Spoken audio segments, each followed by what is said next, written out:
Alright, this is part 2 on multiplication. If you have not gone back and watched part 1, I would highly recommend doing it. This entire video is going to be dedicated to the distributive property. The distributive property is one of the most used and necessary and important properties in all of mathematics, from early grade level math all the way through college and beyond. To dive straight into it, the distributive property is defined as this. And before I explain that, I want to make sure we know, when we have two letters next to each other like this, A, B, that just means multiplication. It's just a way we notate it. Also, if we have A and then these parentheses, remembering that parentheses kind of indicates to us that those numbers being added in here should be treated as 1. This is just next to that number, so this means A times B plus C. So our distributive property says, hey, if we have A times these two numbers that are kind of grouped together, that's going to be the same thing as A times B and A times C. Since we're multiplying and adding, we can't simply use the associative property of addition, which kind of lets us get rid of parentheses, because we're not just adding, we're also multiplying. And so this property is saying that it's not just A times B and then add C to that, that it's actually A times B and A times C. So let's go ahead and take a look at the proof for that.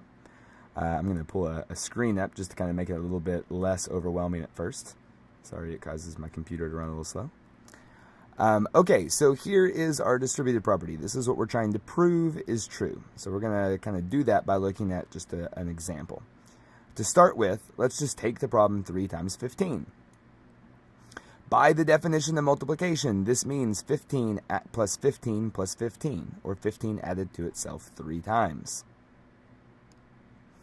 From there, we can also think back to how we expand numbers. 15 is the same thing as 10 plus 5.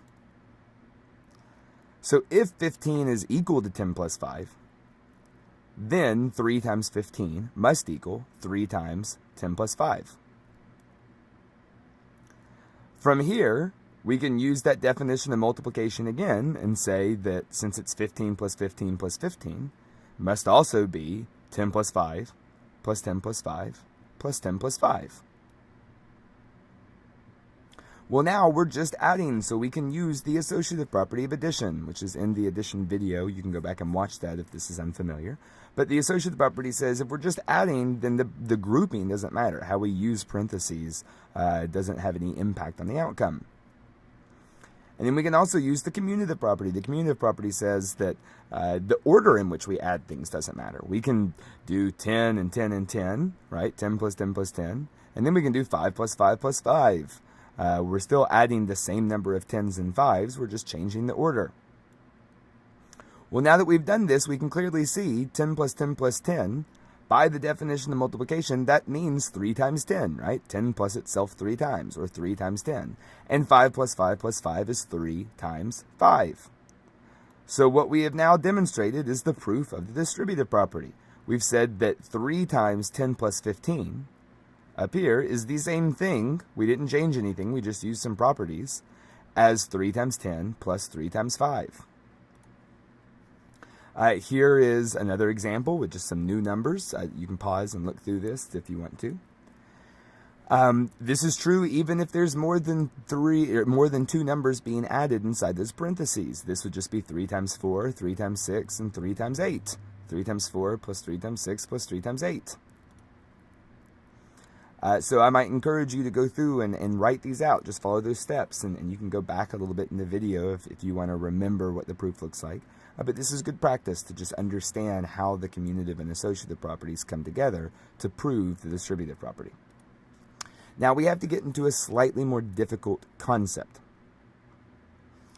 When we are given a problem where we have 2 numbers being added together in parentheses, and that's being multiplied by another 2 numbers being added together in parentheses, that the distributive property still applies. It looks a little different, but it's the same thing. We're going to say that this is W times Y and W times Z and X times Y and X times Z. W times Y plus W times Z, X times Y plus X times Z. And so let's look at this being illustrated here with some real numbers.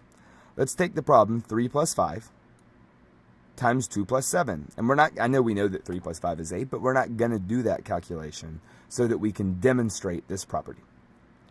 To make things a little bit easier, just for a moment, we're going to call 3 times 5 A.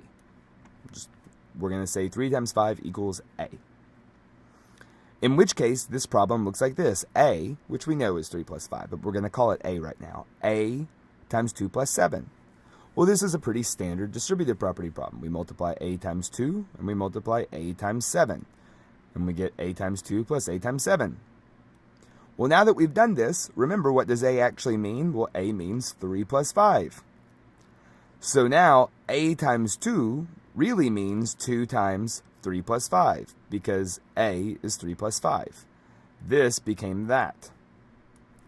And this is 7 times A. Well, what does A equal? It's 3 plus 5, so 7 times 3 and 7 times 5. Now we just use that distributive property one more time to say 2 times 3 and 2 times 5 and plus 7 times 3 and 7 times 5. And notice this right here is this. We've just proven that the distributive property still holds up even when we start adding in more numbers. All right, so I would encourage you to go through the same process, but for this new set of numbers here. Lastly, we need to understand that the distributive property works both ways. If we have 4 times 3 plus 6, that's going to equal 4 times 3 and 4 times 6. However, if we saw a problem that looks like this, 4 times 3 plus 4 times 6, we could just as easily say, hey, both of these numbers are being multiplied by 4. So I could just write 4 times both of those numbers, or times 3 plus 6. I'm writing with my mouse. You'll have to excuse the penmanship. Here's an example, 5 times 7 and 3 times 7. Well, both 5 and 3 are being multiplied by 7, so I can easily write this as 7 times 5 and 3. So here's a couple of problems.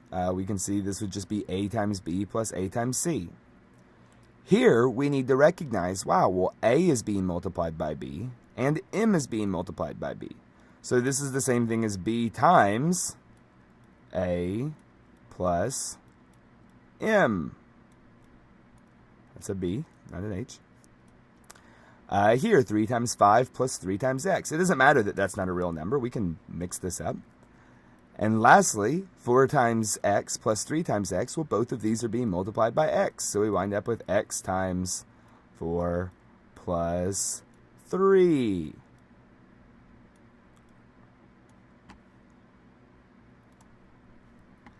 Now, since we already have talked about negative numbers when we were talking about subtraction, we need to go ahead and bring up how to multiply with negative numbers. It's really the same thing. 3 times negative 5 means negative 5 plus itself 3 times. So negative 5 and negative 5 and negative 5.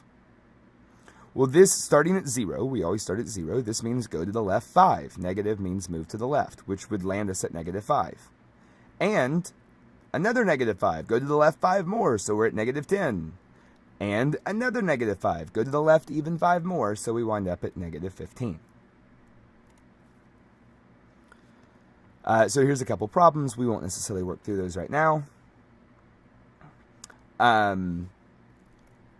Now, when we multiply two negative numbers, for me, personally at least, this is kind of weird to think about. We're saying, you know, if we're given a problem like negative 2 times negative 3, we're saying move to the left 3, but the opposite of that 2 times, which is getting awfully confusing. There's a reason in language we don't use double negatives. Unfortunately, in math, problems like this come up, and so we need to know how to address them. So the way that we're going to start off, we're going to have to be kind of clever here.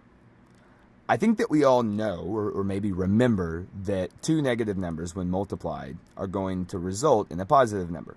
Negative 2 times negative 3 is 6. But we can't prove that yet, so we're going to call this our hypothesis.